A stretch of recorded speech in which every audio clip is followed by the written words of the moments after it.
Olá, turma, seja bem-vindo a esta revisão, nossa última videoaula do ano de 2020. Vamos rever os capítulos 1 e 2 do módulo 3. A gente sabe que o livro de religião contém 3 módulos, no próprio livro, né? Já vem junto, não são módulos separados. Então, nesses 3 módulos, a gente vai ver hoje, rever o capítulo 1 e 2 do último módulo. E essa atividade é fazer um resumo de um assunto.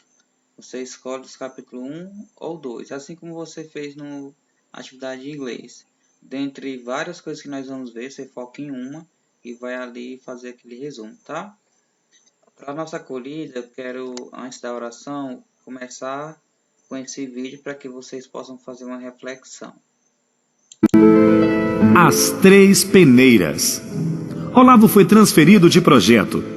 Logo no primeiro dia de trabalho, para fazer média com o seu novo chefe, saiu-se com esta: chefe, o senhor nem imagina o que contaram a respeito do Silva. Disseram que ele... Nem chegou a terminar a frase e o chefe logo a partiu. Espera um pouco, Olavo. O que você vai me contar? Já passou pelo crivo das Três Peneiras?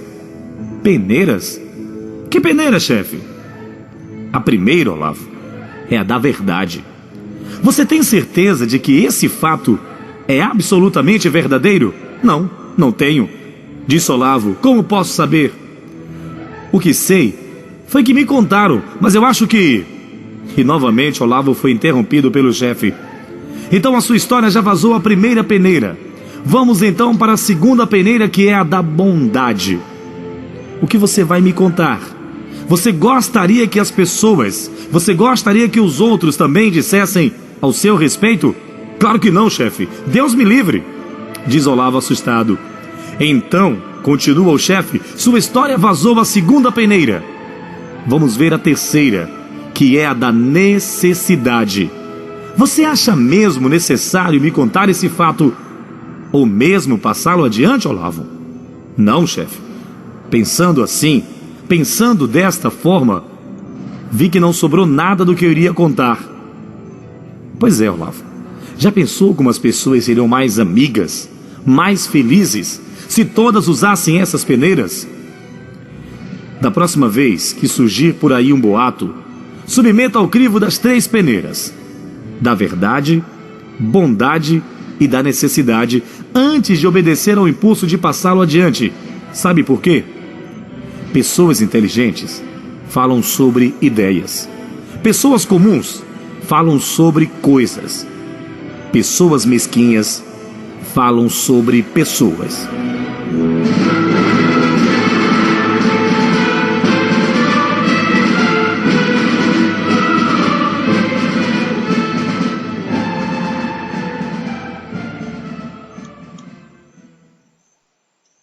Pronto, então a gente vai lembrar sempre dessas peneiras para se colocar no lugar do outro. Tem empatia e são como se fossem fórmulas mágicas. Apesar de simples, mas se você fizer essa atividade todo dia, você vai perceber como a vida vai ser melhor.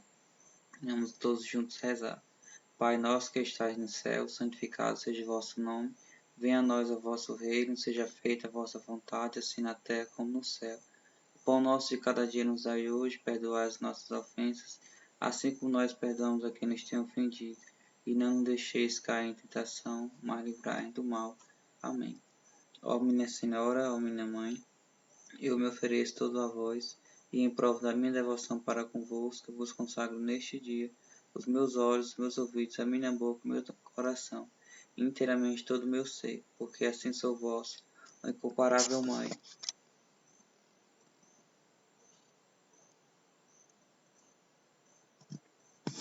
Amém. Deixa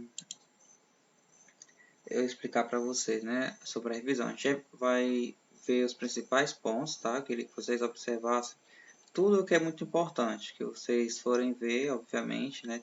Os capítulos são longos, mas eu vou tentar focar o máximo possível para que vocês possam ter um norte específico sobre a prova, né? o que vai cair exatamente, o que tem que focar e o que não é tão necessário para que você não perca tempo.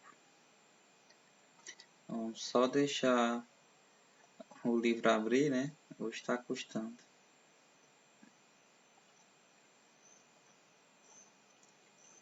Enquanto ele faz esse favorzinho, ainda posso falar um pouco sobre o vídeo inicial das Três Peneiras. É uma história bem antiga e também muito usada. É importante você sempre falar a verdade. Você tem que saber. Hoje a gente vive no mundo das fake news e a gente sabe que é de extrema importância descobrir o que é verdade e o que é mentira, para que não caia para pessoas erradas, mãos erradas, e não acabe com a vida de alguns. Então, sempre é bom a gente ver se é verdade. Depois a bondade, porque ser bom é uma missão, né? Ter o coração generoso, bondoso é uma missão.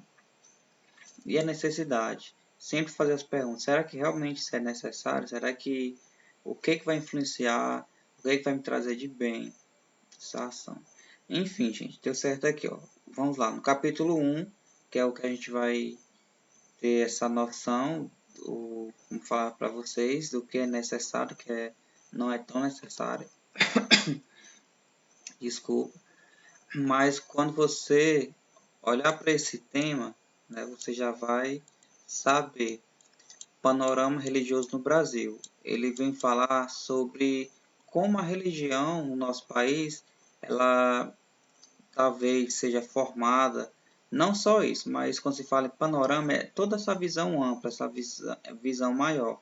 Não ser em apenas um foco, mas em vários.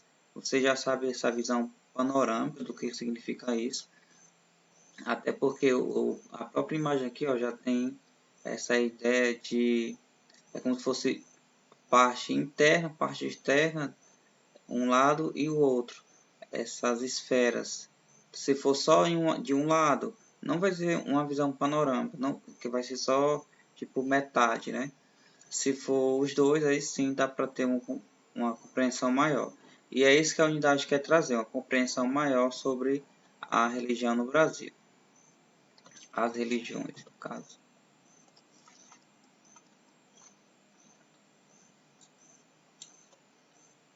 Pronto, você viu na primeira parte sobre o cristianismo. Logo pela imagem você vai perceber como é que se deu essa chegada, esse desembarque de Pedro Álvares. Pela imagem você já vai conseguir lembrar. Com certeza vocês veem isso em história, né? Essa imagem já viram em história, ou se não, mas está bem próximo de ver na história do Brasil de forma geral. Mas aqui o foco não é nem a parte histórica, também é importante, mas é a formação do catolicismo, a chegada, porque a gente está estudando as religiões. Então, qual foi a primeira religião? Quais outras religiões já existiam aqui no Brasil? Com certeza não foi a católica, porque os índios já habitavam aqui. Então, a religião dos índios não é católica de forma alguma, né? Eles têm as suas tradições, suas religiões, suas crenças. E não é do catolicismo.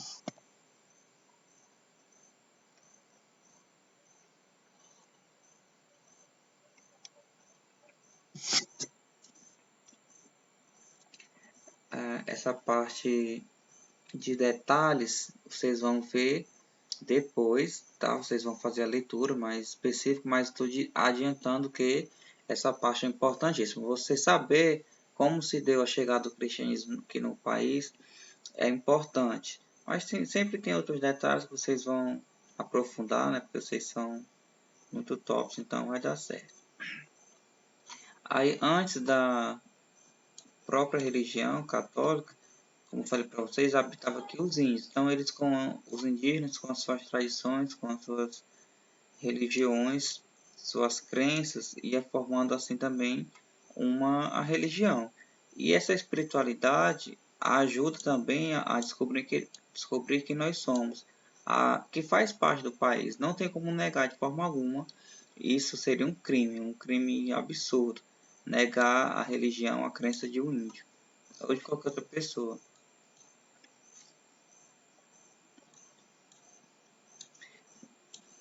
Dentro ainda dessa parte dos índios, né, que continua aqui nessa página 102, você vai perceber que a questão dos jesuítas, da missa, os rituais religiosos, tudo isso faz parte da religião católica trazida de Portugal. Não que o berço tenha sido em Portugal, mas porque eles começaram primeiro que a gente. Opa.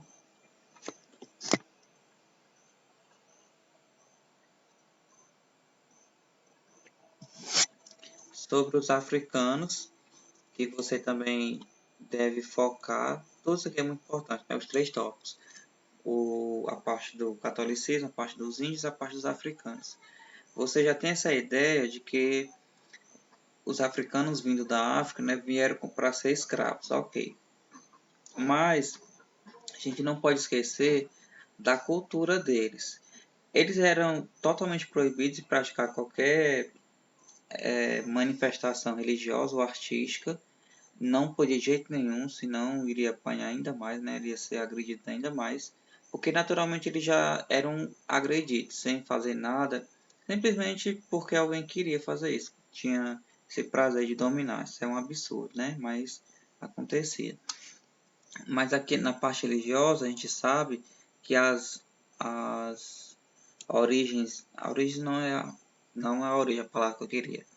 As religiões e matrizes africanas, nas matrizes africanas, elas são diversas. A gente pode citar várias religiões, você vai lembrar de talvez de Candomblé, Umbanda, Quimbanda, entre outros termos, você encontra pela África, né?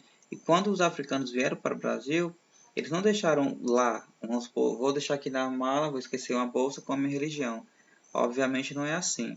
Então eles trouxeram também de forma sutil, depois com mais liberdade, né? Já depois da Lei Áurea, eles começaram a praticar com mais intensidade, com modificações, obviamente, porque teve o sincretismo, e não mais os mesmos, porque foi muito tempo de escravidão, então não eram os primeiros que chegaram aqui. Mas quando assim que podia, eles iam passando essas tradições para os outros africanos. Os escravos, os filhos dos escravos. Aí aqui fala um pouco da junção da parte dos escravos com a Igreja Católica, também com os índios, porque imagina só, imaginei o cenário brasileiro. As pessoas eram divididas em grupos, ok. Para se dar bem, muitas vezes, na sociedade, teria que um grupo ser formado com o outro, teria que ser misturado tanto a parte financeira quanto a parte religiosa. E isso era uma estratégia de sobrevivência e também de resgatar sua cultura.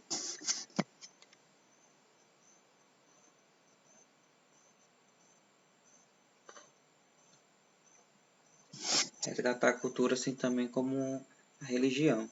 Então o sincretismo foi para isso, tentando não acabar com as religiões africanas, eles meio que pegaram um pouquinho emprestado algumas coisas do catolicismo, né, da religião católica, que até então era a principal nesse tempo da escravidão, e eles iam construindo uma nova religião, uma adaptação, e o tempo foi se passando e houve essa grande mistura cada vez mais. Fala um pouco sobre a Umbanda. Deixa eu ver. Fala sobre as datas. As datas são importantes, com certeza são importantes. Para essa prova, não vou dizer que seja o principal, tá? Não vou focar em nada de data, mas veja um pouquinho aqui, porque é bom você ter um cenário, ter uma visão ampla, até porque a gente está estudando panorama, né? Então, é bom que você tenha essa visão ampla de quando, de noção de anos, de séculos, de décadas. A Constituição Federal, que nos garante, por lei, essa manifestação de pensamentos, a exposição de pensamento de liberdade, consciência, da crença, e também asseguram, tem que dar segurança, né, para esses cultos, porque em todo território é permitido a prática dos cultos de uma religião. Essa parte acho que vocês lembram bem do que nós falamos sobre a Constituição. O que a Constituição garante a uma religião.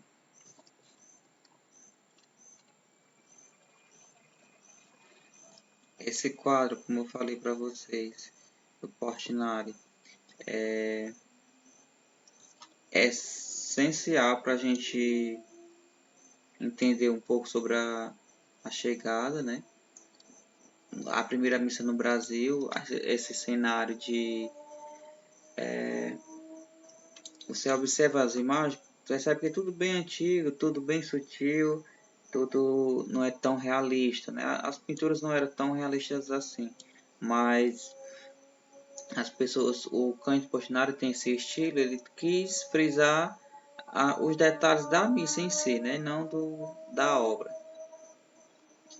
Fala um pouco sobre Cândido Portinari, explica um pouco sobre esse quadro, né? O dia da missa e tudo mais. Isso é bem história do Brasil, né? Vocês vão sempre imaginar bem que barulho, né? Moto, mas é inevitável. Nessas sessões, o povo sagrado, a gente sempre vai ver a parte mesmo da citação bíblica, ou então do Corão, da Torá, que vai falar sobre o peregrino. A gente falou sobre a evangelização, sobre tantas outras coisas, quando se trata de um peregrino. E, para finalizar aqui, nós falamos sobre o Migraflix, essa parte onde esse projeto, né, que vem como um abrigo para tantos, muitas pessoas, muitos refugiados, pessoas que não têm para onde ir ou se estabelecer em um país, eles são assegurados pelo Migraflix. Isso é uma bondade gigantesca. Vamos lá, mais alguns cultos, mais informações sobre a cultura, a religião do país, a diversidade. E no capítulo 2, gente, de forma mais rápida, ele vem vem trazer o tema manifestações religiosas e religiosidade popular. Obviamente, isso complementa o que a gente estava vendo antes, né? A gente acabou de ver esse panorama, a formação das religiões, como se deu, como foi a evolução, alguns detalhes. E agora é a manifestação ainda, o que acontece, não só sobre o passado, mas muito do presente, nessas religiões e o que se tornou popular, né? Porque é também interessante ver o que é popular, o que não é. Não que seja o mais importante, essencial, saber qual é a religião mais popular, ou então qual tem mais crédito, não é isso. Mas é importante a gente ver numa visão cultural, né, a popularidade dessas religiões e como as pessoas, como o povo mesmo se manifesta diante delas. Essa linha do tempo da Basílica Nossa Senhora Aparecida. Isso é importante, vocês verem esses detalhes, o principal de cada ano. Tá? Isso deu uma olhadinha também sobre a questão da peregrinação de Nossa Senhora Aparecida. Chega.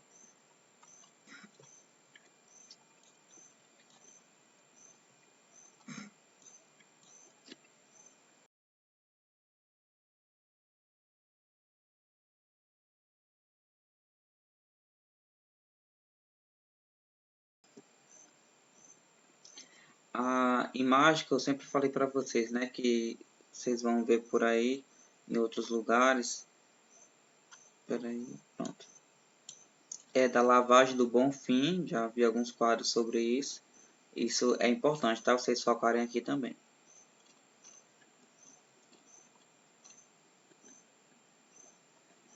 Aí continua sobre as celebrações, a gente falou sobre alguns santos, orixás, A gente focou também muito nessa parte das benzeduras, benzedeiras, as curandeiras também assim conhecidas, né? Mas na nossa região como as curandeiras.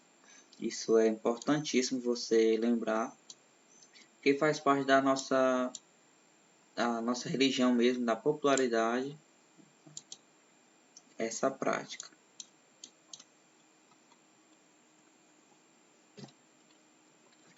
Sobre a capelinha de melão, a de art knife, não é o foco aqui, obviamente, né, trabalhar os detalhes da art knife, você já entendeu o que é, que seria mais para a parte de artes, mais para uma prova de artes, mas no sentido religioso também. O que é que essas festas populares trazem de religião? Como estão inseridas? Festa do Divino. A gente vai finalizar até aqui a festa do Divino, tá? Essa outra parte final a gente trabalhou pouco, então eu vou evitar colocar. Mas de qualquer forma, vocês também dêem uma olhadinha para relembrar o que a gente viu no final do capítulo.